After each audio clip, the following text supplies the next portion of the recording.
Okay, for now, the last chapter of my experience with the shooting at Thurston High School on May 21st, 1998. Following returning to the building, I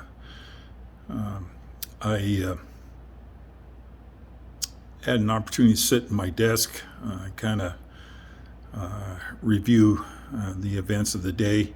In the process, I had a number of police officers come in and question me about my experience, not only that day, but the day before.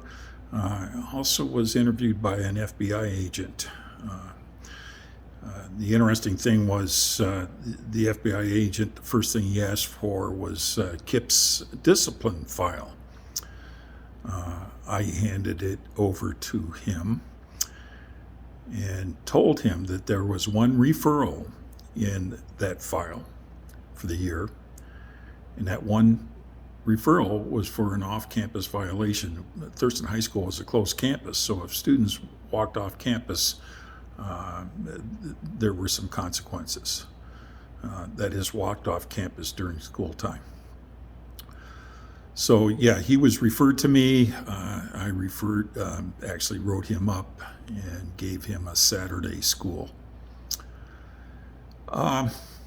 Later that day, I was one of the few remaining staff members in the building. I was notified by the police that a number of police officers were coming back to campus. They were bringing Kip along with them, and they were going to reenact the shooting with him in the cafeteria.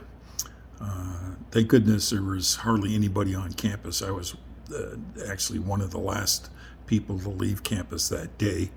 And matter of fact, I probably was the only person there to witness this from a distance.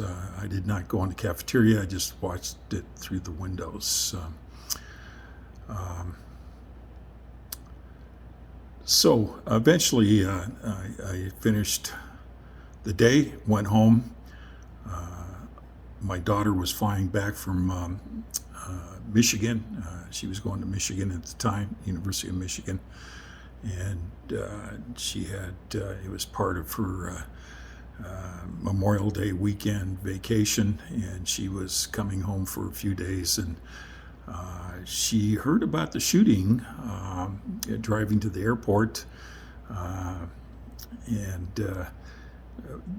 What had happened was they reported that there was a school shooting in Oregon at a school about 100 miles south of Portland.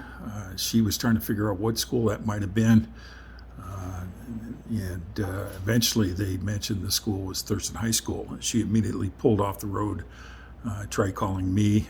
That she did not get through. She eventually got a hold of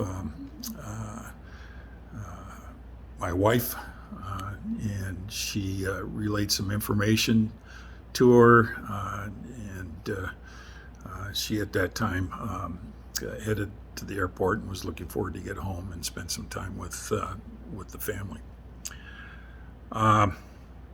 Later that night, this is after my daughter did get home about midnight, I got a call from Sonatrol, which is the alarm system at the school, the monitoring system, and they called to let me know that an alarm had gone off at the school that night, and they wondered what they needed to do. I said, well, there's lots of police officers in the building reviewing the crime scene, and but I would go up and make sure that everything was okay. So I immediately hopped in the car and drove off to Thurston High School, which was only about 1.5 miles away from my home. The interesting thing is when I pulled into the lot at Thurston High School, there were a number of TV vans from all over the place, including one from San Francisco. They had reporters on the scene. They were setting up stages for interviews the following morning, so forth and so on.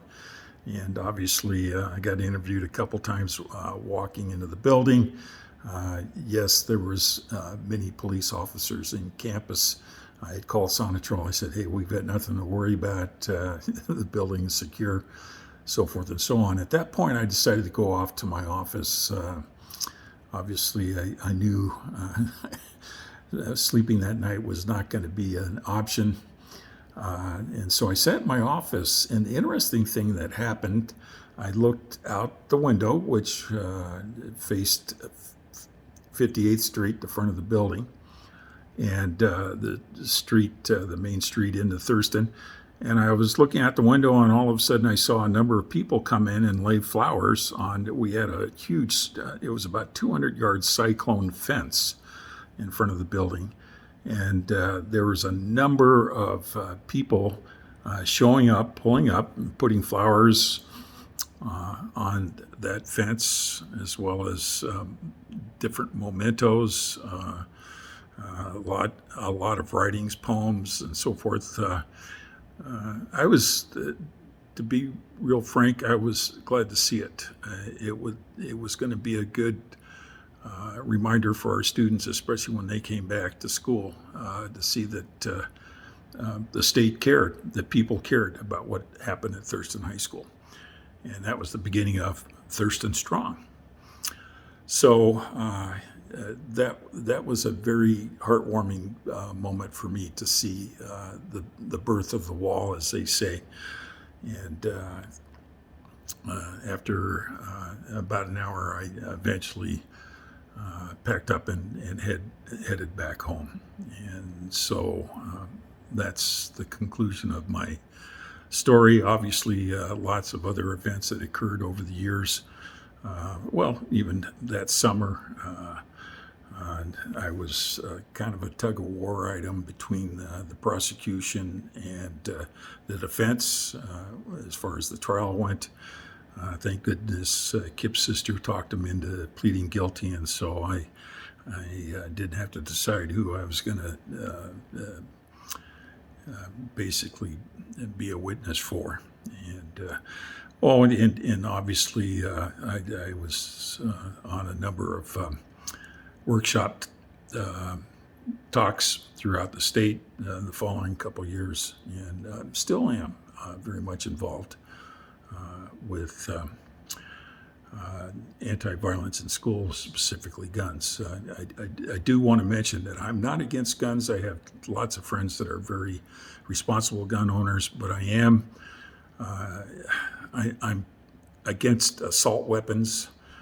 There only one use for those particular weapons, and that's to kill people. And we need to rid those. We also I'm concerned about red flag laws that need to be stricter and tougher, as well as background checks. We have too many, and Kip was mentally ill. There's no question that he was certifiably schizophrenic. He had some issues of depression, so forth and so on. So there were some things that obviously contributed to his mental health. So I still am involved. The interesting thing is I live in Tucson, and so I'm involved with Gabby Gifford and some of the organizations she has down here in regards to gun violence. Thank you.